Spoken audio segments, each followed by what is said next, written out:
BJP के लोग प्रचार करते हैं नरेंद्र मोदी बहुत शक्तिशाली नेता है, बहुत ताकतवर नेता है। चलो मान लेते हैं नरेंद्र मोदी बहुत शक्तिशाली नेता है, बहुत ताकतवर नेता है, मान लेते हैं। मगर उस शक्तिशाली और ताकतवर नेता को सीए का कानून लागू करने के लिए रोकने वाला वामन मेश्राम भी तो ताकतवर है। अगर वो ज्यादा ताकतवर है तो उसके रोकने वाला तो उससे ज्यादा ताकतवर होगा। लक्ष्मण राव, फैक्ट बता रहा हूं, फैक्ट बता रहा हूं।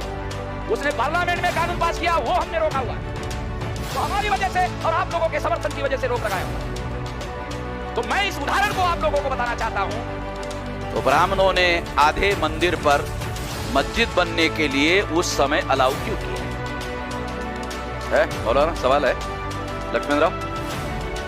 आधे हिस्से पर ब्राह्मणों ने मंदिर बनाया, आधे मंदिर के हिस्से पर मस्जिद बनाने के लिए अलाउ किया, क्यों किया? तुम्हारे पुरखों ने क्यों किया? अगर तुम्हारे पुरखों ने गलती किया है तो कोई कारण होगा जिसके आधार पर तुम लोगों ने इस बात को माना। मगर मेरा यह मानना है, मेरे पास बाबरी मस्जिद के संबंध में आर्कियोलॉजिकल डिपार्टमेंट का सर्वे रिपोर्ट है, डॉक्यूमेंट्री है। आर्कियोलॉजिकल सर्वे रिपोर्ट बहुत कम लोगों को समझ में आता है क्या है। आर्कियोलॉजिकल सर्वे ऑफ डिपार्टमेंट कहता है कि बाबरी मस्जिद के नीचे जो सबूत मिले हैं वो बुद्धिस्ट है। आर्कियोलॉजी कह रहा है लक्ष्मण राव।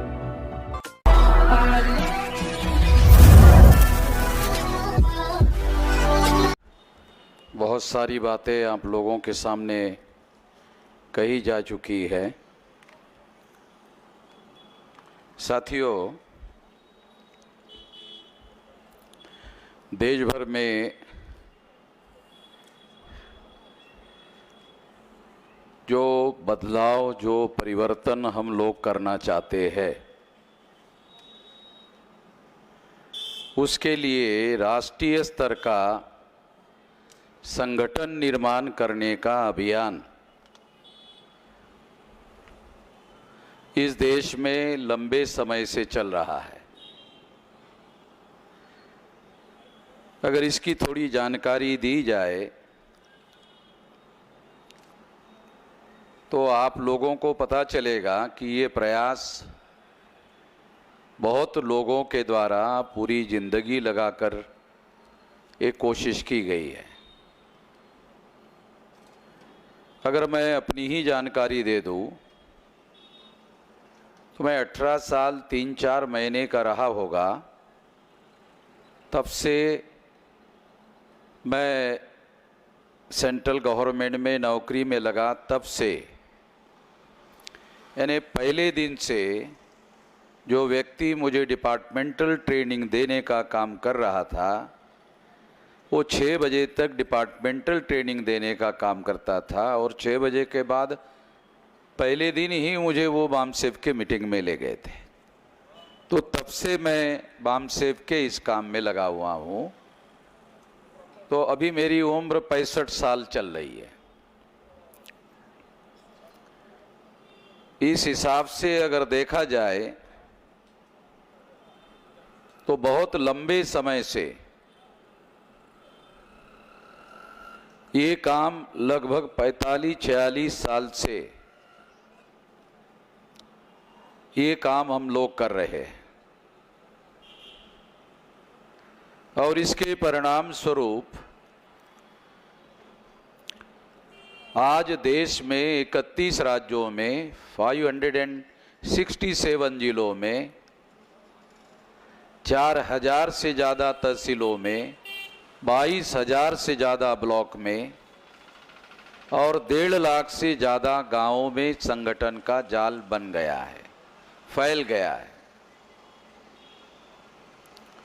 इतना लंबा समय लगाने की वजह से दूसरे भी हमारे तमाम लोग हैं, उन लोगों ने भी इसके लिए बहुत लंबा समय लगाया।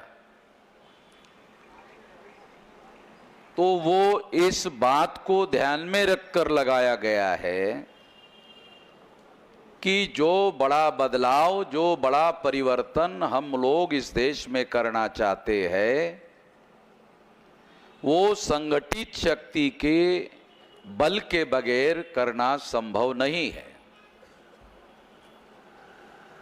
तो संगठित शक्ति के बल पर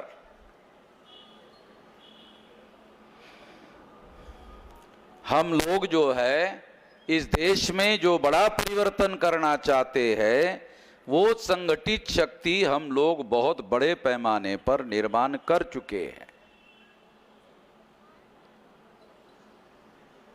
मैं ये बात इसलिए आप लोगों को समझा रहा हूं ताकि आप लोगों को पता चले कि कोई काल्पनिक बात मैं आपको नहीं बता रहा हूं। 5 मार्च 2019 को 13 पॉइंट रोस्टर के विरोध में 200 पॉइंट रोस्टर्स लागू किया जाना चाहिए, इसके लिए हमने भारत बंद करवाया था। और ये भारत बंद बहुत बड़े पैमाने पर हुआ था। ये इसी बात से प्रमाणित होता है कि नरेंद्र मोदी को संसद में संविधान संशोधन करके इस 13 पॉइंट रोस्टर को खत्म करना पड़ा। आप जानते हो नरेंद्र मोदी कितना हेकड़ आदमी है, यानी कितना अकड़ने वाला आदमी है। किसानों के तीनों कानूनों को उसने पीछे लिया, मगर किसानों के साथ एक बार भी बात नहीं की।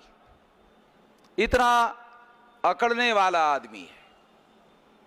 हमारे देहात में, गांव में ये कहा जाता है कि मरा हुआ आदमी बहुत अकड़ता है।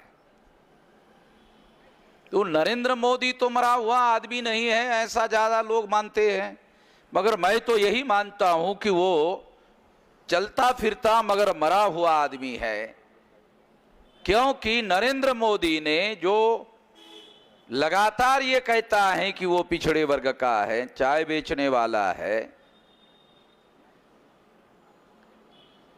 उसने पिछड़े वर्ग के लोगों के विरोध में सुप्रीम कोर्ट में गिनती नहीं होनी चाहिए, इसलिए हलफनामा दाखिल किया।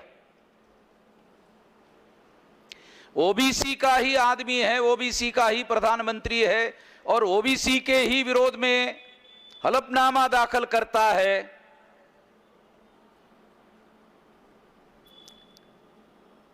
ये इस बात को सिद्ध करता है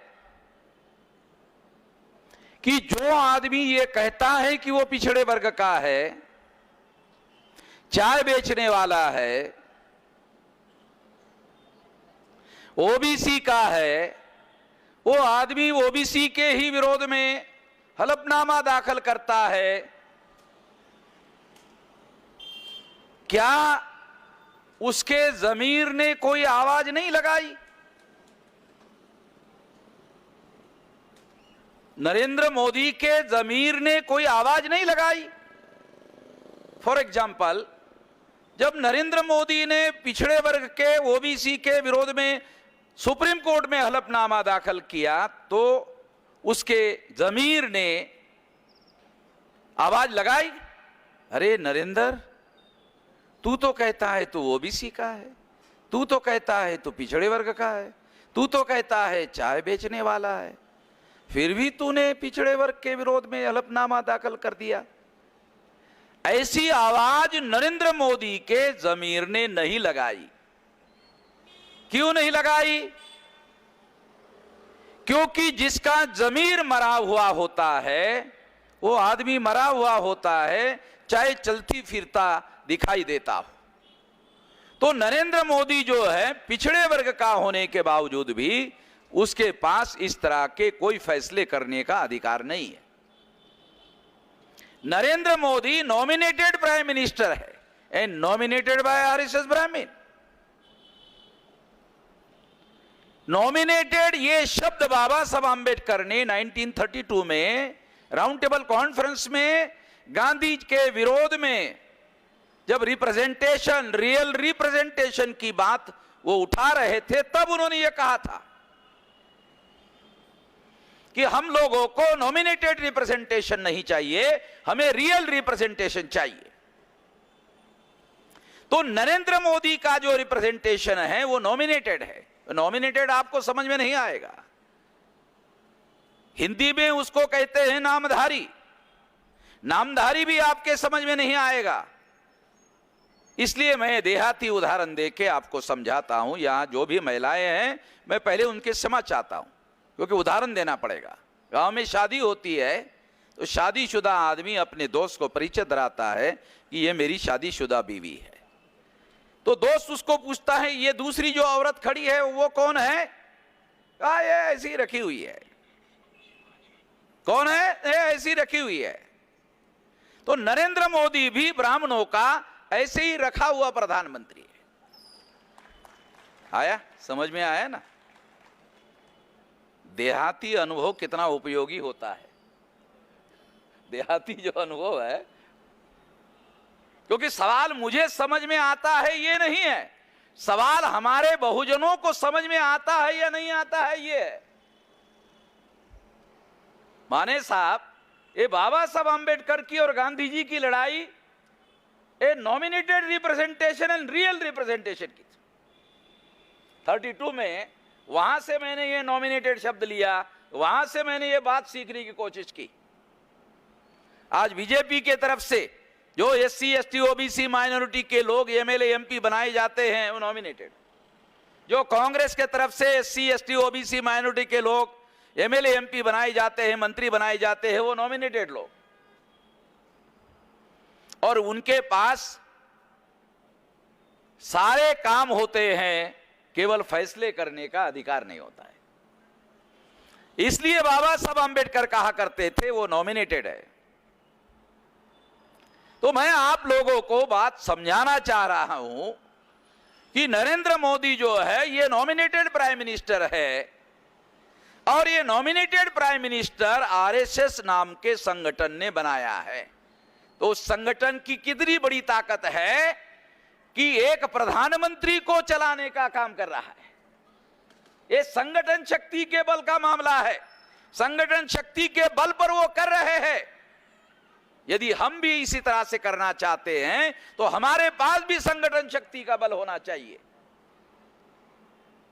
आज हमने 5 मार्च 2020 को उसी संगठन शक्ति के बल पर भारत बंद करवाया, और इस वजह से नरेंद्र मोदी को संविधान संशोधन पार्लियामेंट में करना पड़ा। इससे आप अंदाजा लगा सकते हैं कि हमारे पास भी विशाल संगठन बन चुका है। दूसरा उदाहरण आपको देता हूं। 29 जनवरी 2020 को CAA के विरोध में हमने भारत बंद किया। जब CAA का कानून पास किया गया तो मुसलमान बहुत ज्यादा डरे हुए थे, और उन्होंने दिल्ली में शाहीन बाग आंदोलन शुरू किया था। शाहीन बाग एरिया का नाम है, मगर वो शाहीन बाग आंदोलन सातारा में भी, सांगली में भी, कोल्हापुर में भी शाहीन बाग से चल रहा था सारे देश भर में। तो आंदोलन का नाम ही पड़ गया था शाहीन बाग आंदोलन। तो इस शाहीन बाग आंदोलन को सारे देश का ब्राह्मण बनिया मीडिया पब्लिसिटी दे रहा था। ये शाहीन बाग आंदोलन को सारे देश का ब्राह्मण बनिया मीडिया पब्लिसिटी क्यों दे रहा था? क्योंकि इससे मामला हिंदू मुसलमान, हिंदू मुसलमान, हिंदू मुसलमान, हिंदू मुसलमान का बन रहा था। जब मामला हिंदू मुसलमान का बन जाता है तो SC ST OBC के लोग मुसलमानों के कैंप में नहीं घुस सकते। जब मामला हिंदू मुसलमान का खड़ा होता है तो दावपेच के तहत जो है वो ब्राह्मण लोगों के दावपेच के तहत जो है वो हिंदू के कैंप में घुस जाते हैं, और इस तरह से ब्राह्मणों का कैंप मजबूत होता है। तो शाहीन बाग आंदोलन से हिंदू मुसलमान हो रहा था और ब्राह्मण कैंप मजबूत हो रहा था। इसको काउंटर करना जरूरी था। इसलिए 29 जनवरी 2020 को SC ST OBC के लोगों ने भारत बंद का ऐलान किया CAA के विरोध में। अब जब CAA के विरोध में हमने भारत बंद किया तो तमाम सारे देश भर के मुसलमानों ने भारत बंद का समर्थन किया। तो पहले भारत बंद से 5 मार्च 2019 के भारत बंद से 29 जनवरी 2020 का भारत बंद ज्यादा बड़ा भारत बंद हो गया, क्योंकि सारे देश के मुसलमानों ने इसको साथ सहयोग दिया। जब सारे देश के मुसलमानों ने SC ST OBC के भारत बंद को साथ सहयोग दिया और भारत बंद पहले से भी बड़ा भारत बंद हो गया, तो आरएसएस, बीजेपी और विश्व हिंदू परिषद के लोग चिंता में पड़ गए कि हमने 50 साल तक एससी, एसटी, ओबीसी को मुसलमानों से लड़ाया, मुसलमानों से भिड़ाया, मुसलमानों को एससी, एसटी, ओबीसी से लड़ाया, एससी, एसटी, ओबीसी से भिड़ाया। 50 साल की मेहनत को वामन मेश्राम ने पानी फेर दिया।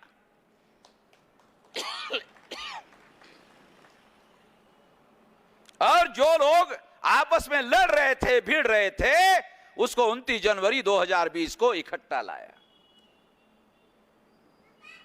मैं बहुत खास बात आप लोगों को समझा रहा हूं, ये साधारण बात नहीं है। मैं सबूत के तौर पर आप लोगों को बताना चाहता हूं। नरेंद्र मोदी, आरएसएस और विश्व हिंदू परिषद ने भारत के पार्लियामेंट में सीएए का जो कानून पास किया, वो आज तक भारत में लागू नहीं हुआ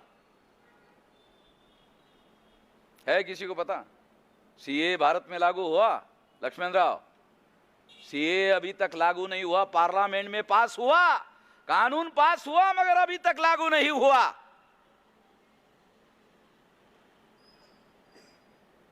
हमने रोका सीएए को 29 जनवरी 2020 के बाद हमने रोका। अभी वो डस्टबिन में पड़ा हुआ है, अभी वो डस्टबिन में पड़ा हुआ है, अमल नहीं कर पाए। मैं इस काम के लिए मुसलमानों का हृदय से धन्यवाद ज्ञापन करता हूं कि उन्होंने 29 जनवरी 2020 के भारत बंद के आंदोलन में सारे देश के मुसलमानों ने हमें साथ सहयोग दिया। इससे सीएए का आंदोलन और सीएए का मामला, उसको कचरे के कुंडी में रखने के लिए हम लोग कामयाब हुए। इसमें मुसलमानों का जो साथ सहयोग मिला, उसकी वजह से ये करने में हम लोग कामयाब हुए। सारे देश भर में एक बहुत बड़ा विशाल भारत बंद किया गया था। इससे एक बात साबित होती है कि एससी, एसटी, ओबीसी और माइनॉरिटी के लोग मिलकर अगर इस देश में यूनाइटेडली कोई आंदोलन चलाते हैं, तो आने वाले समय में भारत का मुस्तकबिल निर्माण करने का काम हम कर सकते हैं, भारत का भविष्य निर्माण करने का काम कर सकते हैं। यहां जितनी संख्या में भी मुसलमान हैं, मैं उन लोगों को खास तौर पर यह बात कहना चाहता हूं, अगर हम एससी, एसटी, ओबीसी के लोग और मुसलमान अगर मिल जाए तो भारत का भविष्य निर्माण करने का काम हम कर सकते हैं। मैं मुसलमानों को एक और अनुरोध करता हूं कि आप चुनाव में जिसके पास ताकत होती है, जिसकी पार्टी मजबूत होती है, उसका आप समर्थन करते हो। ये सारी रणनीति गलत है, क्योंकि उसको आप समर्थन करते हो, बीजेपी चुनाव हार जाती है, जो सत्ता में आते हैं फिर भी आप इनसिक्योर रहते हो। तो मैंने लोगों को पूछा, अरे भाई, चुनाव आने के बाद आप हमारा साथ नहीं देते हो, और चुनाव के बाद फिर क्या करोगे? मैंने कई मुसलमानों को पूछा, मौलाना ये लोग तो आपका साथ देने वाले नहीं है जिसको आपने वोट दिया, आप पर संकट आएगा तो आपकी मदद कौन करेगा? तो मुसलमानों का है वो, आपकी मदद तो आप करेंगे, आप तो है ही है। यानी लड़ने के लिए वामन मेश्राम है, वोट देने के लिए कोई और है। ये तरीका अगर मुसलमान नहीं अपनाते हैं, और 29 जनवरी 2020 को जो भारत बंद मुसलमानों के साथ सहयोग से हमने किया, अगर उसी तरह का एससी, एसटी, ओबीसी को मुसलमान सारे देश भर में साथ सहयोग करता है, तो भारत में बड़ा बदलाव लाया जा सकता है। मैं खास तौर पर मुसलमानों को यह बात कहना चाहता हूं, इस बात को समझना बहुत जरूरी है, क्योंकि आप ताकतवर लोगों को वोट देते हो, वोट देने के बाद वो सत्ता में आते हैं, मगर आपको संकट में मदद करने का काम नहीं करते हैं। मदद करने का काम वामन मेश्राम ही करता है।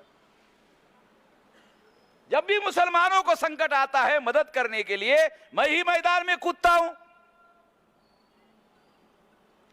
मुसलमानों के बहुत सारे लोग मुझे कहते हैं कि फलाने ने हमारे साथ धोखा किया, फलाने ने हमारे साथ धोखा किया, फलाने ने हमारे साथ धोखा किया, ढिकाने ने हमारे साथ धोखा किया। तो मैं मुसलमानों को पूछने वाला हूं कि आप मुझे धोखा क्यों कर रहे हो, मेरे साथ धोखा क्यों कर रहे हो। मैं तो आपको संकट के हर संकट में मैं आपके साथ खड़ा खड़ा, हर संकट में आप में मदद करने के लिए खड़ा हूं। जब हर संकट में मैं आपके मदद के लिए खड़ा हूं तो आपको भी इस बदलाव में पूरी ताकत लगानी चाहिए। 29 जनवरी में जिस तरह से आपने ताकत लगाई, उस ताकत का परिणाम यह हुआ कि सीए अभी बंद है, अमल नहीं हो पाया। बीजेपी के लोग प्रचार करते हैं नरेंद्र मोदी बहुत शक्तिशाली नेता है, बहुत ताकतवर नेता है। चलो मान लेते हैं नरेंद्र मोदी बहुत शक्तिशाली नेता है, बहुत ताकतवर नेता है, मान लेते हैं।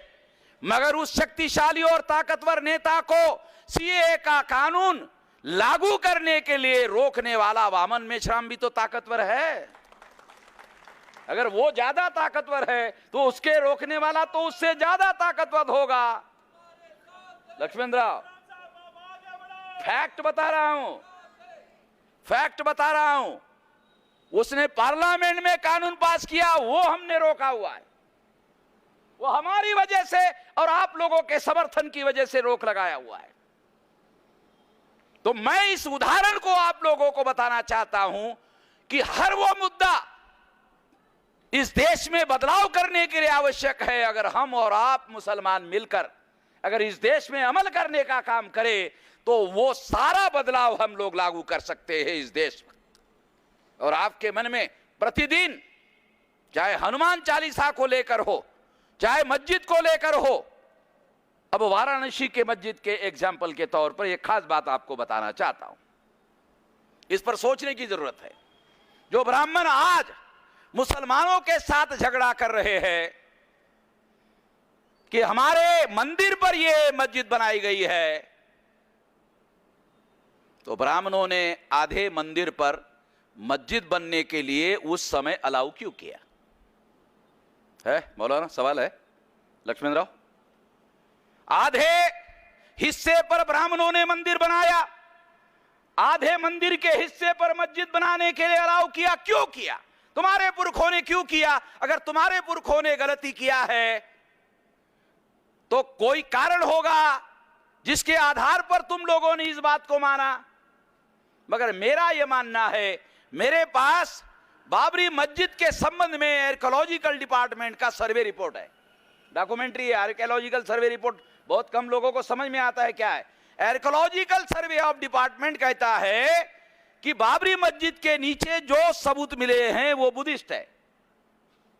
आर्कियोलॉजी कह रहा है लक्ष्मण राव, मेरे पास लिखित है, आर्कियोलॉजी का रिपोर्ट है, पुरातत्व विभाग का रिपोर्ट है। उन्होंने जो खोदा, खोदने के बाद जो रिपोर्ट दिया, उनका कहा यह बुद्धिस्ट प्लेस है। कांबळे साहेब, पुरातत्वाचा पुरावा म्हणजे फाइनल। जितने बड़े मंदिर भारत में है एक भी ब्राह्मणों का नहीं है। वो सारा अगर खोद के निकाला जाए तो उसमें बुद्धिस्ट आपको सारे पुरातात्विक सबूत मिल जाएंगे। एक बात। दूसरी महत्वपूर्ण बात, वाराणसी से 7 किलोमीटर अंतर पर सारनाथ है। सारनाथ में बुद्ध ने सबसे पहला प्रवचन किया, चरत भिक्खवे चारिकं बहुजन हिताय बहुजन सुखाय अत्तानुहिताय लोकानुकंपाय आदि कल्याण मध्य कल्याण अंत कल्याण। ये बुद्ध का पहला प्रवचन सारनाथ में बुद्ध ने किया। वाराणसी से 7 किलोमीटर अंतर पर है।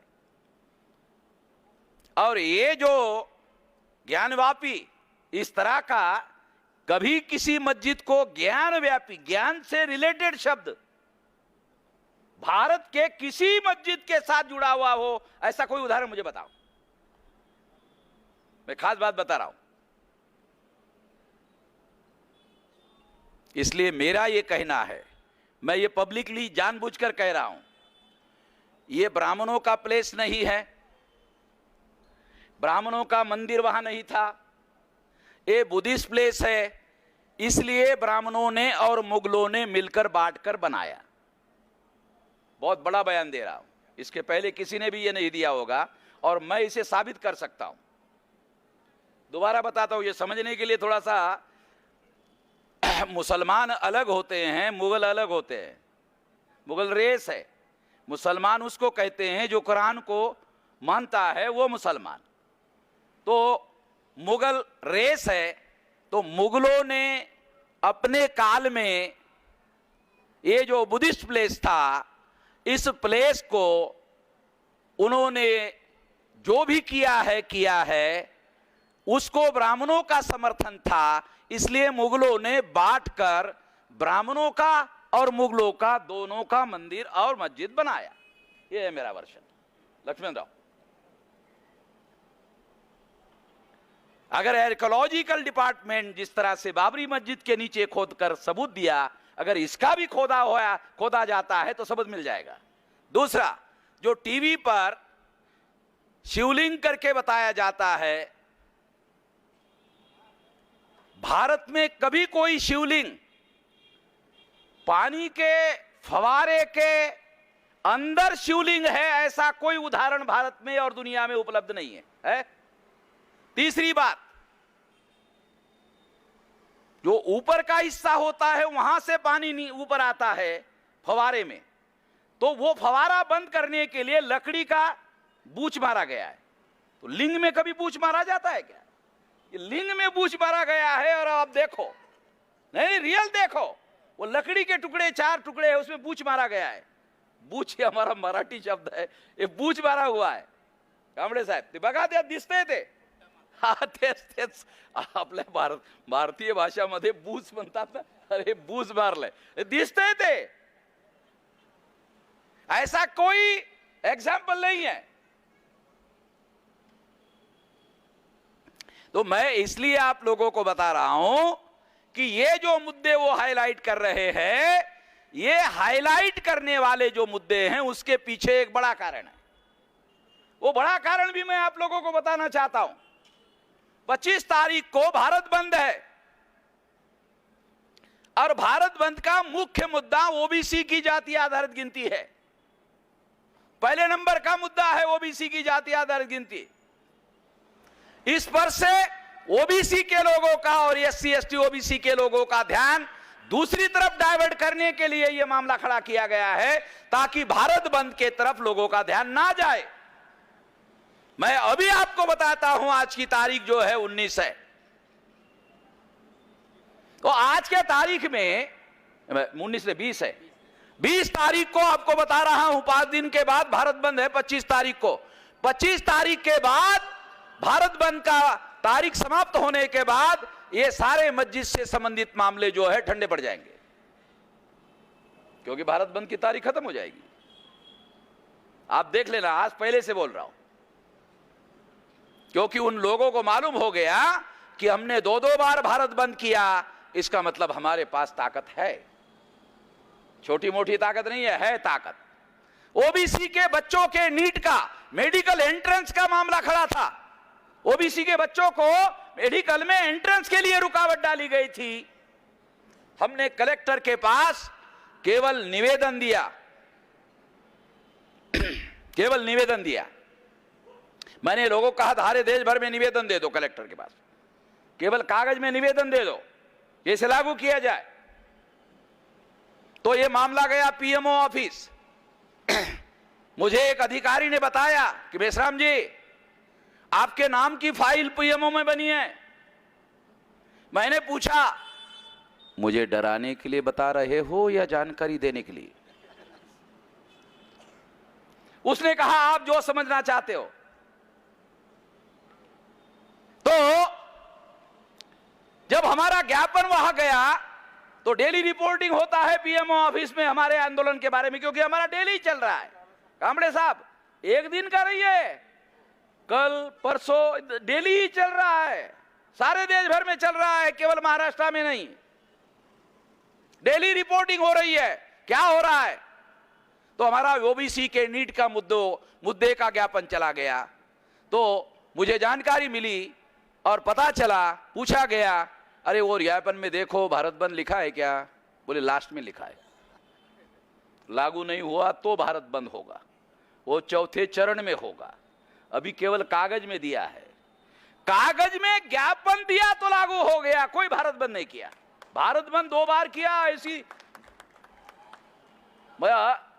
संविधानिक दायरे में रहकर दहशतवाद इसको बोलते हैं। संविधान के दायरे में रहकर साला दहशतवाद कैसे हो सकता है? ऐसे हो सकता है? कैसे हो सकता? संगठित शक्ति के बल पर हो सकता है। कोई किसी इंसान को मारने की, काटने की जरूरत नहीं है। अपना जन समर्थन ज्यादा से ज्यादा संख्या में दिखाओ। देखो सरकार चलाने वाले लोगों को कैसे डर पैदा होता है।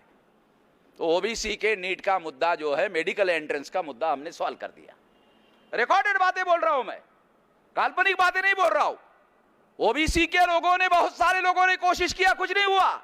जब हमने टेकअप किया तो मामला हल हुआ। मैं इसलिए ये सारे तथ्य आप लोगों को बता रहा हूं ताकि आप लोगों को कम से कम इस बात का एहसास हो जाए कि जो संगठित शक्ति हमने निर्माण की है, वो संगठित शक्ति के बल पर ये हो रहा है। ये बदलाव इसकी वजह से हो रहा है कि हमारे पास जो संगठित शक्ति है उसके बल पर हम ये कर रहे हैं। इसलिए मैं आपको अनुरोध करना चाहता हूं कि हमें ये संगठित शक्ति और ज्यादा बढ़ानी होगी। संगठित शक्ति कैसे बढ़ानी होगी, उसके लिए मैं आपको 2-3 बातें बताना चाहता हूं और समाप्त करना चाहता हूं। 7 मिनट का समय मेरे पास है। 10 बजे तक सुप्रीम कोर्ट ने बोलने के लिए आजादी दी है। वैसे डांडिया चलाने के लिए 12 बजे और 2 बजे तक है। डांडिया मालूम है ना, वो गुजराती लोग डांडिया खेलते ना, ऐसा ऐसा वो 2 बजे तक चलता रहता है। मगर हम लोगों को आर्टिकल 19 के तहत रात के 10 बजे तक बोलने की अनुमति है। तो इसलिए मैं आप लोगों को बताना चाहता हूं, बहुत अहम बात बताना चाहता हूं, उसे समझना बहुत ज्यादा जरूरी है। साथियों,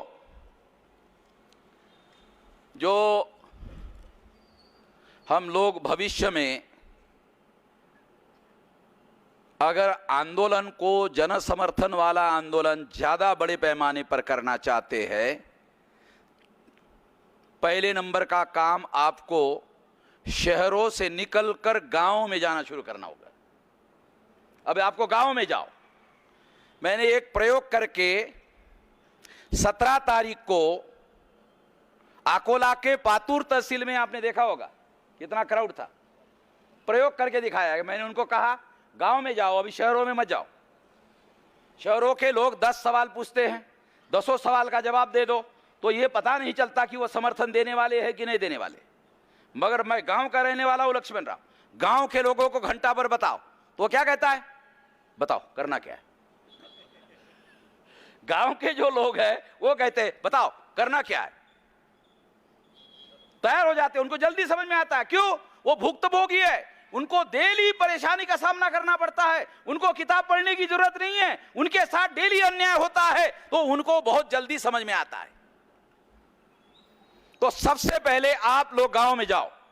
हमारी संख्या गांव में ज्यादा है, हमारे लोगों का शहरीकरण नहीं हुआ है। बाबा साहब ने कहा था शहरों की तरफ जाओ, मगर हुआ नहीं है। तो हम लोगों को गांव की तरफ जाना होगा, बसने के लिए नहीं, जगाने के लिए जाना होगा। गांव में जाओ, उनको जगाने का काम करो, जागृत करने का काम करो। जो जितने जागृत होते हैं उनको संगठित करने के लिए बड़े रैलियों में लेकर आओ और विशाल आंदोलन के साथ जोड़ो। अगर आप ऐसा करते हो तो ये आंदोलन सारे देश भर में विशाल आंदोलन होगा। ये संगठन 46 साल का समय लगाकर हमने 31 राज्यों में फैला दिया है, 567 जिलों में फैला दिया है, 674 जिलों में फैलाना है और 6 लाख गांवों में फैलाना है। अब 6000 तहसीलों में फैलाना है, 4000 तहसीलों में फैला चुके हैं, 1.5 लाख गांवों में फैला चुके हैं। अगर हम 6 लाख गांवों में फैल जाते हैं तो इसका इतना बड़ा आंदोलन भारत में जन समर्थन वाला कोई भी नहीं होगा। और मैं लोकतांत्रिक तरीका बता रहा हूं। आर्टिकल 19 के तहत जो अधिकार हम लोगों को दिया गया है, पुलिस के लोग, जिलाधिकारी के लोग 44 लगाते हैं, 37 लगाते हैं। मैं जिलाधिकारियों को चेतावनी देता हूं कि ये ब्रिटिश लोगों का बनाया हुआ 37 और 44 है। ये आर्टिकल 19 का उल्लंघन है। बराबर है? वकील को पूछो। मैं वकील नहीं हूं मगर वकीलों को मार्गदर्शन करता हूं। आर्टिकल 19 पढ़ लो। मौलिक अधिकार है संगठन बनाने का, संचालन करने का, आंदोलन करने का मौलिक अधिकार है। ये अंग्रेजों ने 37 44 जो बनाया है ये मौलिक अधिकार का उल्लंघन करने वाले आर्टिकल है, इसलिए ये कानूनन नहीं है, ये गैर कानूनी है। कलेक्टरों को लिख कर दे दो, संविधान बड़ा है, ब्रिटिश का कानून बड़ा नहीं है। 26 जनवरी 1950 को संविधान लागू हुआ और अंग्रेजों के जो इंडियन पिनल कोड के आर्टिकल है वो अगर मौलिक अधिकार को कॉन्ट्रडिक्ट करते हैं तो वह गैर कानूनी है। इसलिए आपको 37 और 44 से डरने की जरूरत नहीं है, उसका उल्लंघन करो क्योंकि वह कानूनी नहीं है। मगर हमारा आंदोलन मौलिक अधिकार के तहत, आर्टिकल 19 के तहत, संविधान के मौलिक अधिकार के तहत है और यह किसी के बाप का दिया हुआ अधिकार नहीं है। हम कह सकते हैं हमारे बाप ने दिया हुआ है, बाबा साहब अंबेडकर का दिया हुआ है। ये किसी के बाप का दिया हुआ, ये गांधी का नहीं है, ये बाबा साहब का है। गांधी बैरिस्टर जरूर थे मगर संविधान लिखने की औकात गांधी जी के पास नहीं थी। गांधी जी भी मानते थे औकात अंबेडकर के पास है। गांधी जी ने ही सजेस्ट किया अंबेडकर को दे दो, ये किसी के बस की बात नहीं है, ये अंबेडकर ही कर सकता है। और इस तरह से ये हमारे बाप के द्वारा दिया हुआ अधिकार है। इसलिए हम हर ताकत, हर शक्ति संविधान की रक्षा करने के लिए भी लगाएंगे और संविधान के आधार पर विशाल आंदोलन खड़ा करने का भी काम करेंगे। इस मौके पर मैं आपको यही अपील करना चाहता हूं कि आप गांव-गांव जाकर जनता को इस आंदोलन के समर्थन में खड़ा करें। इतना ही काम अगर आप करते हैं तो आने वाले समय में इससे बड़ा काम करने का मैं वादा करता हूं। मैं मंत्रियों की तरह कोई वादा नहीं करता हूं, मैं समस्या का समाधान करने का वादा करता हूं। धन्यवाद।